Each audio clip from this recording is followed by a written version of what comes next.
On a live broadcast, security guards dragged Chief Executive Vivian Kingsley across a marble lobby while cameras rolled without mercy. She insisted, again and again, that she had every right to walk into the meeting that would decide the fate of nearly 10,000 employees. Miles away in a cramped apartment kitchen, a single father named Nolan Reed rose from his chair so fast the chair nearly tipped. He recognized the lightning-shaped crack running down a bronze column behind her, the lobby clock that always ran 3 minutes slow, and a service door someone had sealed shut with an unmarked steel plate. Vivian Kingsley was not standing inside her own headquarters.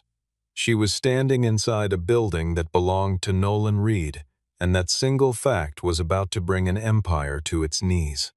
Hit subscribe right now so you never miss a second of Nolan uncovering the conspiracy, saving Vivian, and fighting for justice all the way to the final frame. The lobby of what the anchors kept calling the private executive center of Kingsley Dominion Group smelled of fresh polish and old money, and Vivian walked through it the way she had walked through 100 boardrooms before, chin-level heels striking marble in a steady rhythm that had once meant authority. She had come for an emergency session of the board, a session she herself had called only 2 days earlier after uncovering numbers that did not add up. Her access badge failed at the first checkpoint, blinked red, then failed again, and the head of building security stepped forward with the practiced calm of a man reciting lines he had rehearsed. He told her, without quite meeting her eyes, that her operating authority had been suspended and that she was no longer permitted above the 60th floor.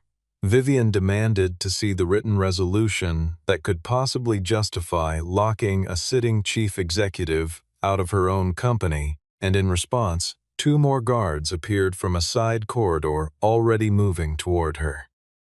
Word had gone out ahead of her arrival, quietly, deliberately, from a man named Conrad Ashcroft, and the guards had their instructions memorized before she ever stepped out of her car that morning. The reporters were waiting outside before Vivian even understood she was being escorted rather than merely accompanied, a detail that told her everything about how carefully this humiliation had been staged. Nobody struck her, nobody raised a hand, but the way the guards closed around her shoulders and steered her through the revolving doors turned a private boardroom dispute into a public execution broadcast to anyone with a screen. A board spokesman standing near the fountain out front announced to the assembled cameras that Vivian Kingsley was disturbing private property and had been asked to leave for the safety of staff inside. High above them, on a screen mounted in the lobby that the departing cameras still managed to capture, Conrad Ashcroft appeared from the 62nd floor, his silver hair perfectly combed, and told the nation that the board was simply protecting the company from what he called a leader who had lost control of herself. It was the kind of sentence built to be repeated on every evening broadcast for a week, and Conrad knew it.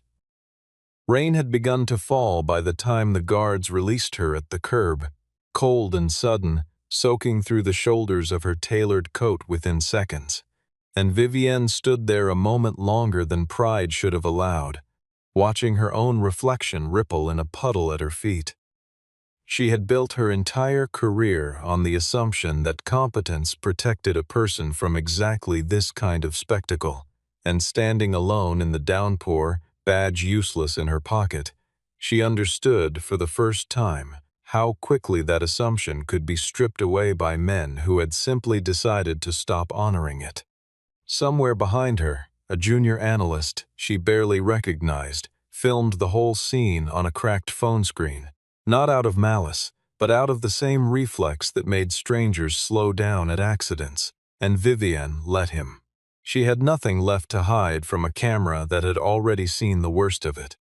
Nolan was replacing a thermostat control panel in an elderly client's den when the broadcast interrupted itself with breaking news, and at first he barely looked up, since billionaire boardroom wars had never once affected the price of copper pipe, or the rent on his daughter's school supplies.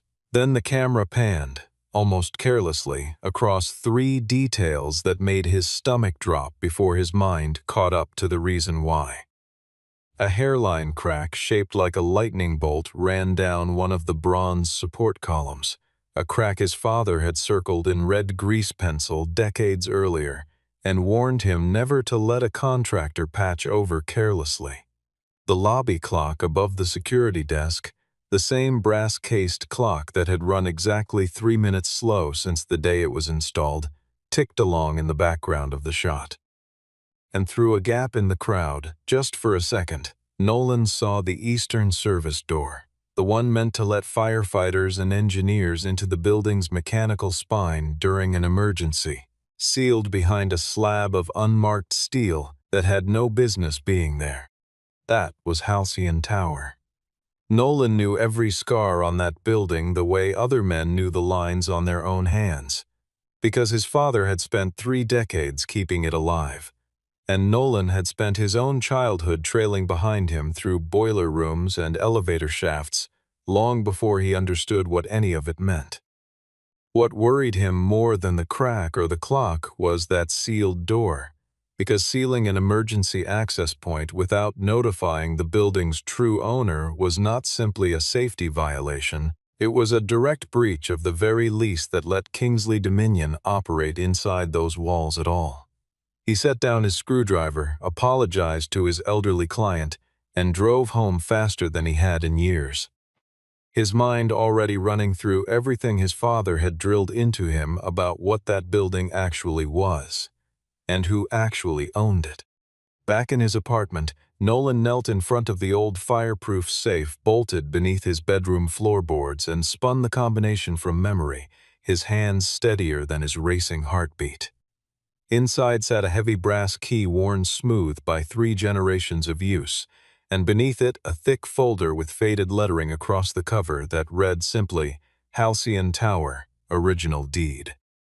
He carried both to the kitchen table and set them beside the television, where the footage of Vivian, standing alone in the rain outside the building, was still looping on every channel, her expression caught somewhere between fury and disbelief. Nolan looked at her image for a long moment, at a woman who had just discovered that the walls she thought answered to her did not answer to her at all, and he said quietly to the empty room that she was not the only person who had just been thrown out of a place she had every right to enter.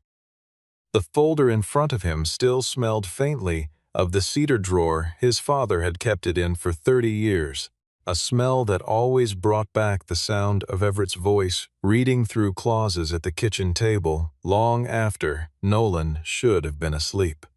He ran his thumb across the brittle edge of the deed's first page, careful not to tear paper that had already survived 3 decades of humidity, lawsuits, and 1 flooded basement, and felt the old familiar weight of responsibility settle back onto his shoulders exactly where his father had once carried it. Nolan's life carried almost none of the polish people assumed came with owning a piece of prime real estate worth hundreds of millions of dollars, and that was exactly how he preferred it. He rented a modest 2-bedroom apartment within walking distance of his daughter's school, drove a pickup truck old enough to need a jump start twice a month, and packed his own lunch in a scratched steel container that had once belonged to his father. Halcyon Tower generated real revenue, but nearly all of it disappeared into obligations most people never saw, a restoration loan that still carried 2 decades of remaining payments, ongoing preservation costs mandated by the historic registry, a pension fund covering the original construction crew his father had once employed, and a tax dispute inherited from the tower's previous owner that had never been fully resolved. Nolan kept his identity quiet on purpose, not out of shame, but because he refused to let his daughter Sadie grow up, surrounded by reporters, lawyers, and people who only wanted to know her because of a name on a deed. Sadie appeared in the doorway that evening in her soccer uniform, backpack already slung over one shoulder, asking why her father looked like he had seen a ghost. Nolan told her only that there was a problem at her grandfather's old building that needed sorting out, and that she would be staying at her aunt's place for a couple of nights while he handled it. She studied his face the way teenagers do, when they sense more than they are told, then hugged him around the middle and said she trusted him to fix whatever needed fixing, the same thing she always said, and the same thing that always steadied him. He watched her climb into his sister's car from the window, then turned back to the folder on the table, because there was no version of this fight he would let touch her directly.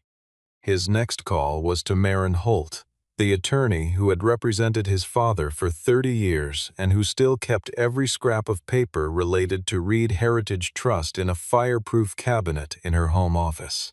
Nolan asked her plainly whether Kingsley Dominion had any authority to replace the building's security contractor, seal an emergency access point, or arrange any kind of ownership transfer without notifying the trust. Maren pulled her files while they spoke, her voice growing sharper with every page she turned, and confirmed that no request of any kind had come across her desk in months. Kingsley Dominion had, in fact, stopped submitting its quarterly operating reports 3 months earlier, a clause violation on its own, and worse, an unfamiliar shell company had recently filed paperwork attempting to verify ownership of Halcyon Tower ahead of a transaction valued at $2.4 billion. Nolan sat with the phone against his ear and understood, with a cold and total clarity, that someone was trying to sell a building that was not theirs to sell. He drove back to the tower that same evening, past a line of gleaming black cars belonging to board members and lawyers, and pulled his dented pickup into a loading zone that made the valet attendants exchange glances. The guards at the entrance looked at him the way people look at a repairman who has wandered somewhere he was not meant to be, and Nolan let them believe whatever they wanted, because being underestimated had never once cost him anything. He noticed the hallway cameras had been repositioned to cover new angles, that the building management office sat sealed behind police-style tape that had nothing to do with any actual investigation, that the new security contractors wore badges from a company with no license on file, and that a windowless cargo van sat idling beside the Eastern Service entrance. This was not merely an internal power struggle unfolding upstairs. Conrad Ashcroft was clearing a path to move or destroy evidence before anyone thought to look for it. He found Vivian standing near a side entrance with her coat soaked through, her phone dead, her expression carved from something between exhaustion and defiance. She told him flatly, before he could say a word, that the building had effectively been seized out from under her, its systems locked, its people turned against her by men who had spent years pretending to be her allies. Nolan looked up at the tower rising above them into the gray evening sky, at windows lit floor after floor, with people who had no idea what was happening 2 levels above their heads, and told her that she had it backward. They only believed they controlled it, he said, and something in the way he said it made Vivian look at him properly for the first time. She assumed, reasonably enough given his jacket, and the toolbox visible through his truck window, that Nolan worked in some maintenance capacity for the tower, and asked whether he might know a way to reach the building's management or open a locked side entrance for her. Nolan did not correct her assumption immediately, choosing instead to ask why the chief executive of a company as large as Kingsley Dominion had just been physically removed by her own security detail in front of a dozen cameras. Vivian hesitated, then explained, because she had nothing left to lose by explaining, that she had uncovered a secret plan to sell off the company's infrastructure division, a move that would eliminate close to 10,000 jobs and quietly use Halcyon Tower itself as collateral for the deal. The final board vote, she said, was scheduled within less than 2 hours, and she had documents proving her chief financial officer had embezzled company funds, except those documents sat locked inside a digital vault on the 61st floor that her disabled badge could no longer reach. Vivian offered Nolan a substantial sum of money to help her get back inside, the kind of number most people would not have hesitated over, and Nolan turned it down without a flicker of interest. Instead, he asked her a question that seemed to catch her entirely off guard: whether she actually knew who held true legal ownership of the building she had just been thrown out of. She answered that Kingsley Dominion had operated out of the tower for decades, and that the legal department had always treated it as company property, a statement she delivered with the flat confidence of someone repeating something she had simply never questioned. The answer disappointed Nolan more than it surprised him, a confirmation that her company had occupied these walls. For so long it had forgotten entirely that other hands had built and preserved them, long before Kingsley Dominion ever moved a single desk inside. He led her to a service door tucked discreetly behind a wall of advertising panels, one the guards had clearly forgotten existed, and the two men posted nearby laughed openly at the sight of an old brass key in his hand, informing him the entire building had gone digital years earlier. Nolan ignored them, fitted the key into a mechanical lock his father had personally installed decades before, and the door swung open without complaint. He explained, mostly to Vivian rather than the guards, that electronic systems could be changed at anyone's convenience, but an owner's emergency access could never legally be removed, no matter how modern the rest of the building became. Something shifted behind Vivian's eyes in that moment, a flicker of understanding that the man beside her was not, in fact, an ordinary tradesman at all. Marin called again as they slipped through the doorway, her voice tight with urgency, warning that the transfer agreement was scheduled for electronic signature in exactly 93 minutes. If the funds cleared before then, she said, unwinding the transaction could take years of litigation with no guarantee of success. Nolan agreed to help Vivian reach the 62nd floor, but only on one condition: that she tell him the complete truth, including whatever the Kingsley family had done to his father decades earlier. A sentence that made Vivian go very still. She looked down at the folder tucked under his arm, at the name printed along its worn spine, and something clicked into place behind her expression as an old, half-buried name surfaced in her memory. "Everett Reed," she said quietly, and Nolan simply nodded. They descended together through a maintenance stairwell that led toward the building's mechanical core, where Nolan discovered that the central control system had been deliberately severed from the city's monitoring network, almost certainly by the company's own chief financial officer, Damien Voss. That disconnection gave whoever controlled it the power to lock individual floors, disable access badges at will, erase camera footage, isolate the boardroom entirely, and prevent any legitimate building management staff from intervening. Nolan did not attempt to hack or override any of it, choosing instead to work through the original mechanical switches his father had installed as a fail-safe, quietly restoring safe access to section after section without alerting anyone upstairs. Vivian followed him through narrow service corridors she had never known existed, watching a man in work boots navigate the building's hidden bloodstream with more confidence than she had ever felt in her own executive suite.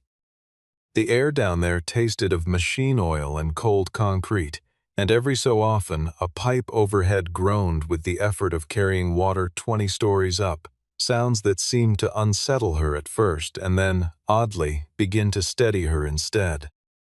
Nolan moved without hesitation past junctions that had no labels, past ladders bolted into walls that predated half the executives currently arguing over the building's fate, and Vivian found herself trusting his instincts more with every turn, not because he told her to, but because the tower itself seemed to answer to him in a language she was only beginning to learn. She asked him once, quietly, how a person came to know a building this intimately, And Nolan told her that his father used to say a structure would always tell you the truth if you were patient enough to listen, long before any person inside it ever would. An old security camera caught their movement on a feed nobody upstairs had thought to disable, and within minutes Conrad was demanding his guards arrest them both for criminal trespassing. Damien, watching the same footage, warned Conrad that the man beside Vivian might well be a descendant of Everett Reed, a possibility Conrad dismissed outright, convinced that Reed Heritage Trust had lost any real legal standing years earlier through simple inactivity. Conrad ordered every elevator locked and the main stairwell sealed, certain that isolating the building's vertical movement would trap the problem exactly where he wanted it. He had no idea that the tower's true skeleton, the hidden corridors and mechanical stairwells his own architects had never bothered to document, belonged entirely to a man who had grown up memorizing every inch of it. Vivian asked, somewhere in that maze of pipes and cable trays, why Nolan did not simply terminate the lease outright and reclaim total control of the building on the spot. He told her that doing so instantly would strip thousands of ordinary employees of their jobs overnight, shutter dozens of small businesses renting space on the lower floors, and potentially collapse the pension fund still tied to the tower's original construction crew. Consequences none of those people had done anything to deserve.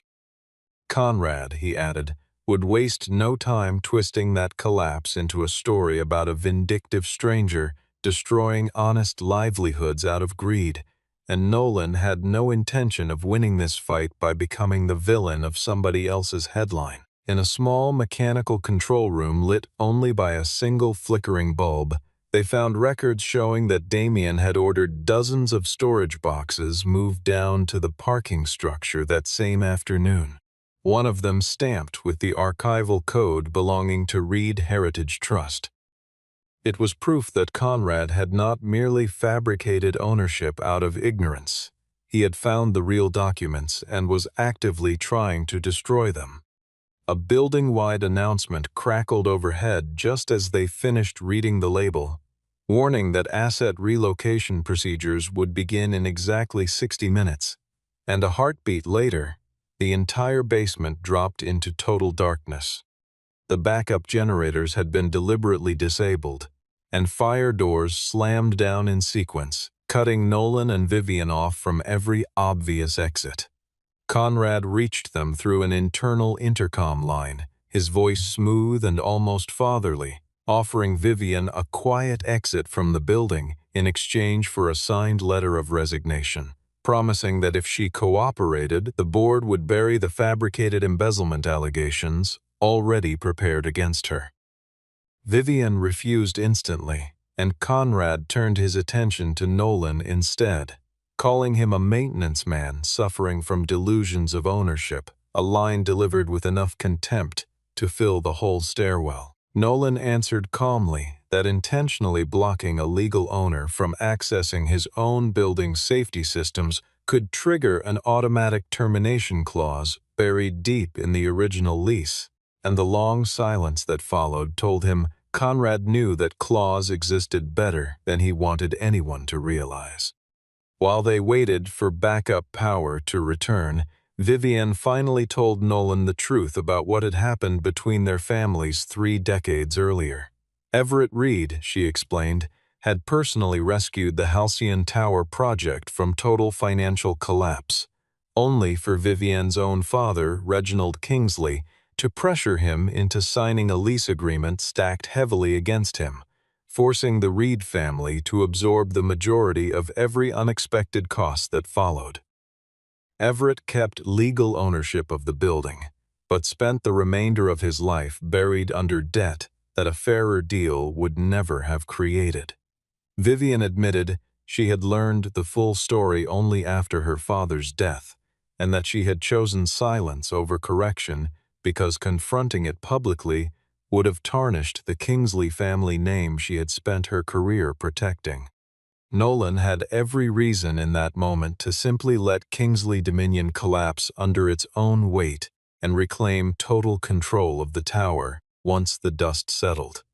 But through the emergency intercom line, he could hear frightened employees on the lower floors asking why their exits had been sealed, their voices tight with a fear that had nothing to do with boardroom politics and everything to do with basic safety.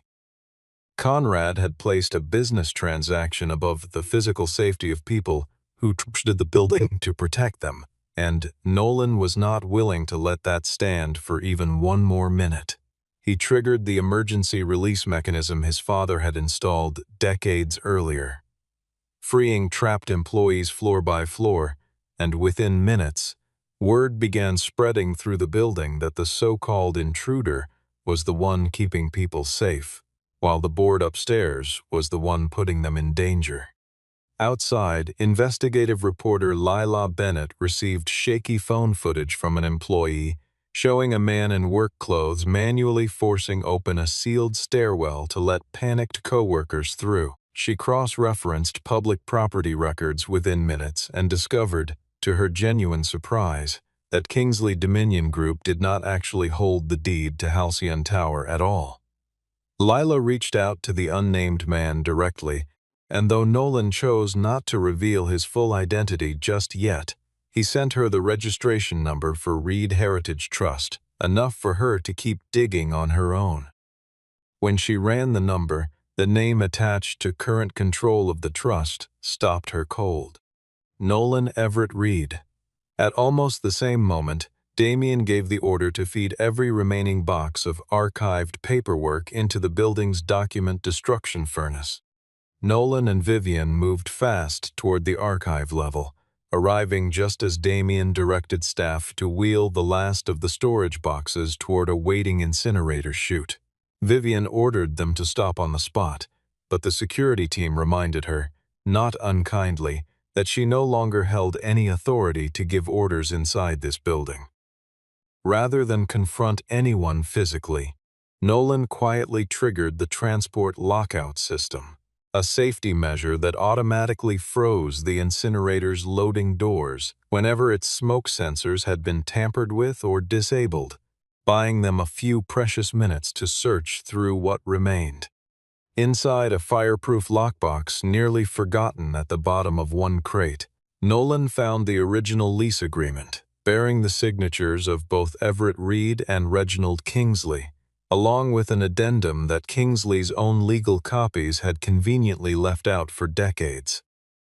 That addendum stated plainly that Reed Heritage Trust retained the right to attend any meeting concerning the sale or mortgage of the tower, that any transaction listing Kingsley Dominion as the property's owner was automatically void, and that using the building as unauthorized collateral gave the true owner the power to suspend the entire executive floor's operating privileges immediately. It further stated that individual board members could be held personally liable if they knowingly proceeded with a transaction while aware ownership belonged elsewhere, a clause that turned Conrad's entire scheme from a legal gray area into outright deliberate fraud. In the same crate, Vivian discovered a small storage drive containing emails between Damien and Conrad, falsified valuation reports, a list of shell companies used to obscure the real buyer, an internal plan detailing mass layoffs scheduled to follow the sale, and confirmation that Conrad had known for months that Nolan was the rightful beneficiary of Reed Heritage Trust. This was not a case of two executives making an honest mistake under pressure. It was a calculated, deliberate plan to steal a building neither of them had ever legally owned. Upstairs, Conrad staged a hastily arranged press appearance on the 62nd floor, announcing to every camera in range that Vivian had conspired with an imposter falsely claiming ownership in a deliberate attempt to sabotage the company from within. A photograph of Nolan in plain work clothes flashed across the screen behind him, framed as proof that he was nothing more than a disgruntled maintenance worker chasing a payday. Conrad was gambling that Nolan's ordinary appearance would make the public instinctively doubt he could possibly own a building worth billions of dollars. a bet built entirely on the assumption that power always looks the way it dresses. Vivian wanted to release the stolen evidence to the press immediately, but Nolan stopped her, warning that any documents obtained this way could be dismissed by opposing counsel as improperly acquired. What they needed instead was to present everything directly inside the boardroom itself, in front of the very people preparing to sign the transfer, along with the legal representatives on both sides of the deal. For the first time since they had met, Vivian deferred to Nolan's judgment instead of issuing an order of her own, a small but telling shift in a woman used to always being the one in charge. She also promised, quietly and without theater, that if she regained control of her company, she would publicly acknowledge everything the Kingsley family had done to Everett Reed decades earlier. Nolan did not offer forgiveness in return, only the chance for her to prove it through action rather than words. Marin called back with worse news than either of them wanted. Conrad had pushed the signing deadline forward, and they now had barely 28 minutes left before the transaction became irreversible.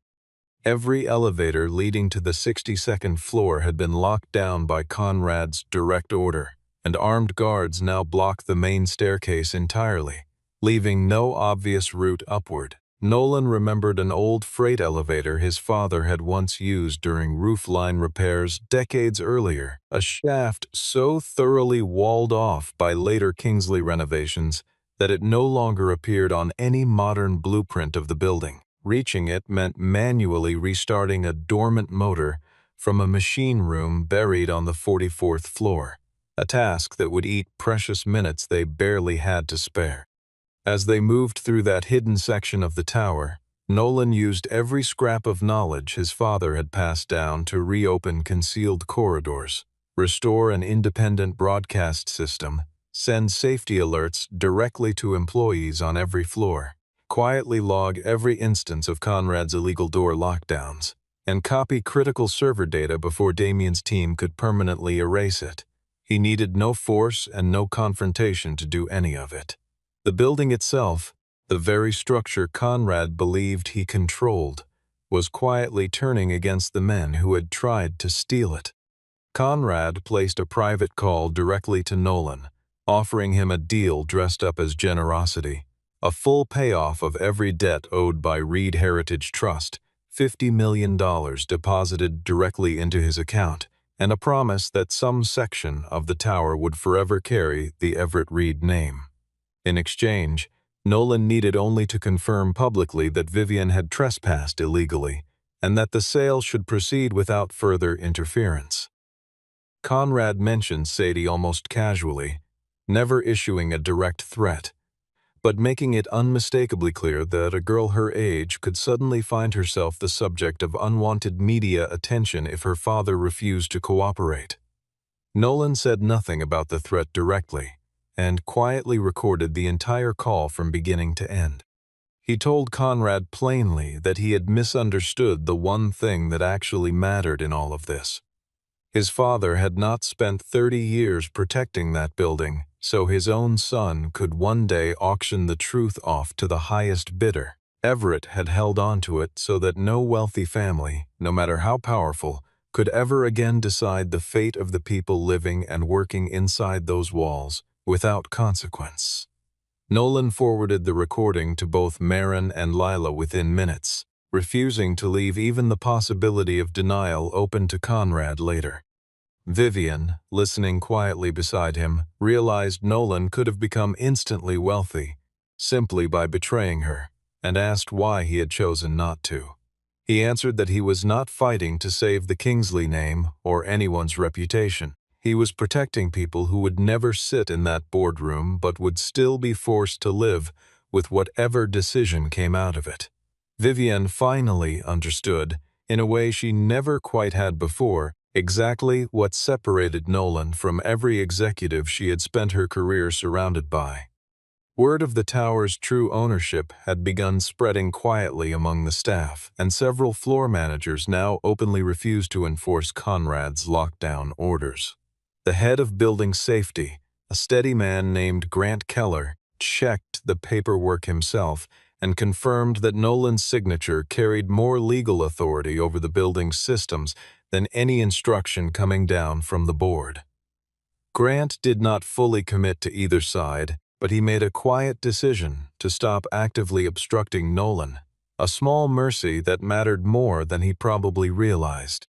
Nolan and Vivian finally squeezed into the old freight elevator, its cage rattling as it climbed, and just as they passed the 58th floor, Damien cut the power from a remote terminal. The cabin lurched to a stop wedged between two floors, and on the screen of Vivian's phone, a countdown blinked its final warning. 11 minutes remaining before the transaction closed for good. Nolan pried open a manual release lever built into the cabin's frame, easing the cage level enough with the 59th floor for both of them to climb out through a narrow maintenance hatch.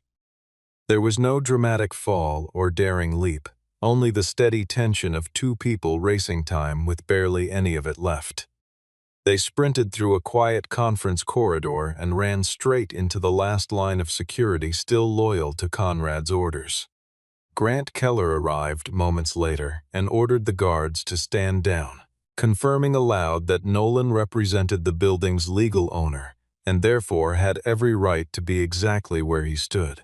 The guards, hired through Conrad's outside contractor, refused to listen at first, until Grant pointed out that their company held no valid operating license at this address to begin with. At the same moment, Lila went live with the property registration documents in hand, and within minutes the public was openly asking why a company worth billions of dollars had spent years claiming ownership of a building that never legally belonged to them. Inside the boardroom on the 62nd floor, Conrad pressed the remaining directors to finalize the vote, while Damien assured everyone the transaction was airtight and fully compliant with every regulation. A representative from the investment fund asked, almost as a formality, for final confirmation that Kingsley Dominion held clear legal authority to mortgage Halcyon Tower as collateral. Conrad answered yes without hesitation, a lie that would soon become the single piece of testimony proving beyond doubt that his fraud had been entirely deliberate. The boardroom door used a biometric lock Nolan could not disable without risking permanent damage to the entire security grid, and when Vivian suggested simply forcing it open, Nolan refused, knowing that any sign of physical intrusion would hand Conrad exactly the narrative he wanted. Instead, he switched to the building's internal fire safety protocol and triggered a mandatory owner-authorized inspection mode, a regulation requiring every conference room door in the tower to automatically unlock for emergency evacuation checks. The heavy doors clicked open on their own. Nolan and Vivian stepped through with the countdown reading 7 minutes remaining.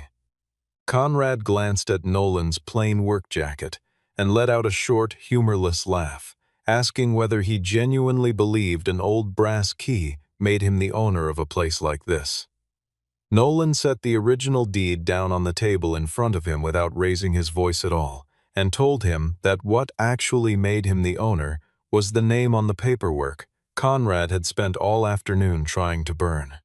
Nolan introduced himself fully for the first time in front of the entire board, stating clearly that he was Nolan Everett Reed, sole trustee and beneficiary of Reed Heritage Trust. Marin joined the meeting by video from her office, confirming under oath that the deed was authentic, that the lease remained legally binding, that Kingsley Dominion had no authority whatsoever to sell or mortgage the tower, and that Conrad's decision to physically bar Nolan from the property constituted a direct violation of the owner's guaranteed access rights. The investment fund's representative immediately suspended the transaction on the spot, unwilling to move forward under the shadow of an active ownership dispute. Conrad made one final attempt to humiliate Nolan in front of the room, insisting he was nothing more than a fortunate heir who understood nothing about a deal worth billions of dollars. Nolan did not bother arguing about money at all, and instead projected the evidence onto the boardroom screen for everyone present, The falsified door lockdown logs, footage of documents being moved toward the incinerator, the recorded bribery attempt, internal emails proving the board knew exactly who the real owner was, and the detailed layoff plan hidden beneath layers of corporate language. Nolan told Conrad that his real mistake had never been underestimating a single father. His mistake was believing that an ordinary appearance meant a man could hold no real power at all. Vivian reclaimed her voice in that same moment, laying out clear evidence of Damien's embezzlement and formally requesting an emergency board vote to suspend both Conrad and Damien from their positions immediately. Several directors who had quietly backed Conrad only hours earlier began shifting their allegiance the instant they realized they could be held personally liable for what had happened. Conrad, cornered and furious, ordered security to physically remove Nolan from the room, but Grant Keller stepped forward and reminded him plainly that he no longer held any authority to order anyone removed from a building whose lease had just been suspended. Nolan did not use his newfound power to throw the entire board out onto the street, choosing instead to revoke access to the executive floor only for Conrad Damien and the small handful of others directly involved in the fraud. Along the very same path where Vivian had once been publicly dragged out in front of the cameras, Conrad now walked out of that boardroom under the weight of his own exposure, watched by the same reporters he had once summoned to humiliate someone else. No one raised a hand against him, and no one cheered.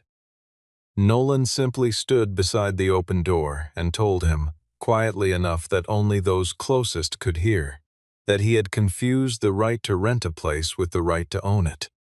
The $2.4 billion transaction froze in place within the hour, and the board voted to restore Vivian's operating authority on a temporary basis while a full investigation moved forward. For the first time in his life, Nolan Reed held the power to decide whether Kingsley Dominion Group would continue operating inside Halcyon Tower at all. In the days that followed, Damien became the subject of a formal investigation into financial fraud, document forgery, and the deliberate destruction of evidence, a case building steadily against him with every subpoenaed record. Conrad lost his position as board chairman almost immediately, and several of his closest business partners quietly severed ties once the recording of his bribery attempt reached the public. Board members who had not directly participated in the fraud, but had simply looked the other way, were forced to sign new governance agreements if they wanted any hope of keeping their lease at all. Nolan technically held the power to terminate Kingsley Dominion's lease outright and force the entire company out of the building his father had spent a lifetime protecting. Instead, he chose to negotiate a new agreement built on far different terms, one guaranteeing every existing job for a minimum of 3 years, banning any future sale of the infrastructure division without an independent review, repaying the money the Reed family had been unfairly forced to absorb decades earlier, establishing a permanent maintenance fund for the tower itself, granting employee representatives a formal voice in major corporate decisions, and publicly acknowledging Reed Heritage Trust as the tower's rightful owner. Nolan refused any executive title within the company itself, choosing instead to remain what he had always effectively been, an independent steward acting on behalf of the true owner of Halcyon Tower.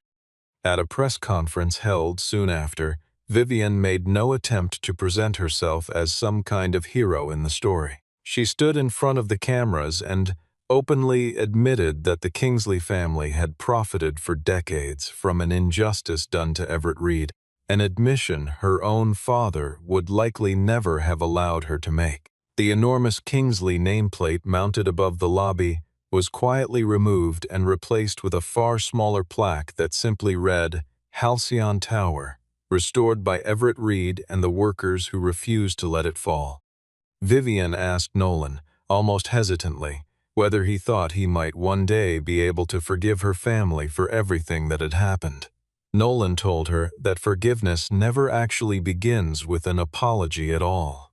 It begins the moment someone with real power finally stops making other people pay for their own mistakes. Nolan returned home that evening to the same modest apartment, the same worn kitchen table, the same quiet routine that had always anchored him no matter what happened in the world outside. Sadie sat curled on the couch watching a news segment about the tower, and she asked her father, with the blunt honesty only a teenager can manage, why he had never once mentioned that they actually owned a whole building downtown. Nolan sat beside her and told her simply that owning a building mattered far less than knowing exactly what you would do the moment you watched someone else get thrown out of it. Several weeks later, Nolan and Sadie walked through the front entrance of Halcyon Tower together, using the main doors instead of any hidden service passage. Staff members recognized him instantly now, some nodding, some smiling. But Nolan still wore the same worn work jacket he always had, unwilling to let a title change who he actually was. At the top floor, Vivian waited for him with a finalized copy of the new agreement resting on the table between them, ready for his final signature. The very door that had once locked shut in front of her, the one that had turned her public humiliation into a national headline, now stood wide open in the evening light. Nolan looked out over the city stretching beneath the windows, not as a billionaire savoring a hard-won prize, but as a son who had finally quietly kept the promise he made to his father. Sadie wandered to the window beside him, pressing her palm flat against the cool glass, and asked if the crack in the bronze column downstairs was still there, the one her grandfather had marked so many years before anyone thought to notice it. Nolan told her it was, and that it would likely stay exactly where it was. For as long as the building stood, a small imperfect scar left deliberately unrepaired, a reminder that nothing worth protecting ever came without a few honest cracks running through it. Below them, the lobby lights flickered on floor by floor as the evening shift began its rounds, ordinary people going about ordinary work inside walls that had nearly been sold out from under them without a single one of them ever knowing. Nolan watched the city lights spread out toward the horizon and thought, not for the first time, that his father had never once cared about being remembered for owning something grand. He had only ever cared about making sure it was still standing, still whole, still sheltering the people who depended on it, long after his own name had quietened into nothing more than a plaque by the door.